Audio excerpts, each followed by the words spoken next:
ní ọdún 1965 níṣẹ̀lẹ̀ gbáǹkọ́gbì kan tó màmí gbogbo orílẹ̀-èdè Nàìjíríà tètè máa ṣẹlẹ̀ o.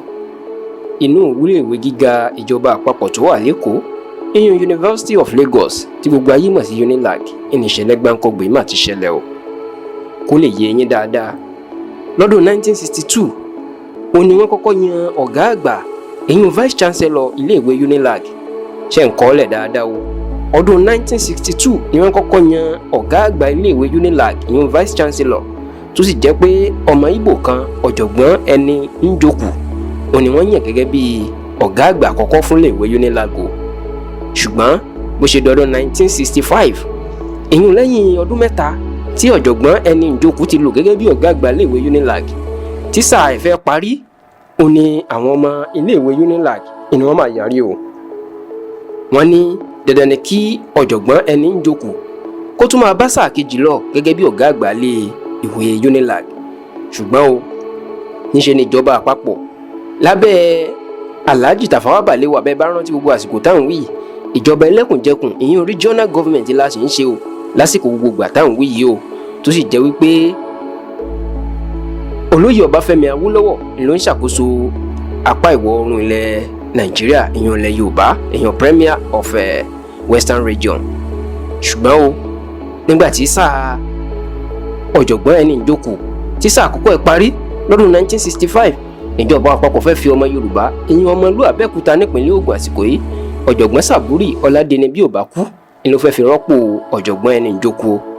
Ọ̀rọ̀ yìí ló bí àwọn akẹ́kọ̀ọ́ iléèwé UNILAG nínú, tí wọ́n láwọn ò fẹ́ ọ̀jọ̀gbọ́n bí ò bá kú rárá, tí wọ́n sì láwọn fẹ́ kí ọ̀jọ̀gbọ́n ẹni Njoku kó máa bá sáà míì lọ ni. Ọ̀rọ̀ yìí ló di wàhálà, táwọn akẹ́kọ̀ọ́ bẹ̀rẹ̀ wàhálà tí wọ́n sì lérí sí ọ̀jọ̀gbọ́n Sàbúrì Ọládẹni bí ò bá kú pé kó má ṣe dán wò láti wọnú iléèwé UNILAG o, nítorí pé ó bá dé láti wá gba ipò ọ̀jọ̀gbọ́n Njoku níṣe làwọn yóò kọlù táwọn yóò ṣe léṣe.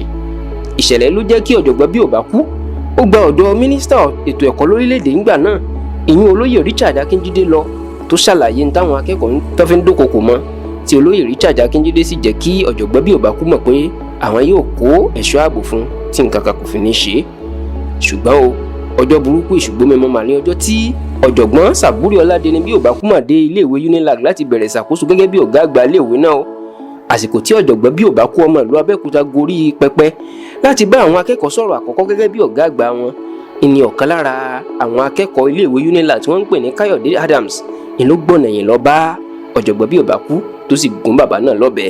Ìṣe lọ̀gbọ̀gbọ̀ bí ò bá kú fò láti ibi tó gùn tó ṣubú tí ẹ̀jẹ̀ sì ń ya jáde lára ẹ̀.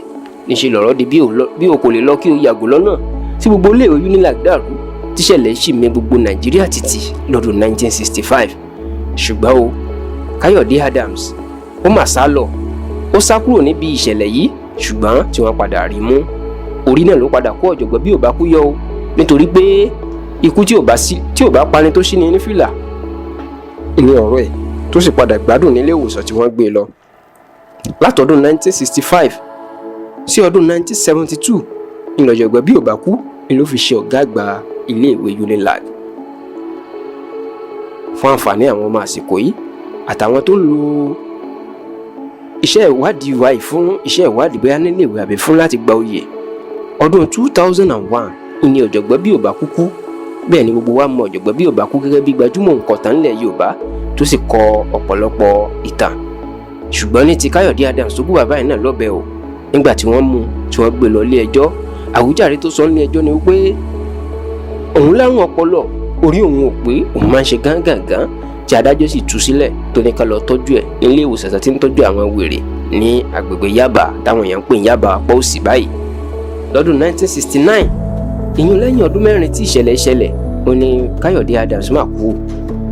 Inú odò ìgbàlódé kan yẹn swimming pool ilé ìtura kan iná ti lọ wẹ̀, tó sì jẹ́ pé inú omi náà ló kú sí. Ẹ̀yin ọmọ Yorùbá tòótọ́, ẹ má gbàgbé o, gbogbo àwọn ìṣẹ̀lẹ̀ tá à ń gbé jáde inú ti jáde síwájú nínú ìwé ìròyìn Yorùbá tòótọ́ tó ń jáde ní gbogbo ọjọ́ Ajé, ìyẹn gbogbo ọjọ́ Monday káàkiri orígun mẹ́rẹ̀ẹ̀rin Nàìjíríà. Ẹ máa rà á, ẹ̀yin tí ẹ wà lórílẹ̀‐èdè yìí, láti máa gbádùn rẹ̀ lọ́sọ̀ọ̀sẹ̀.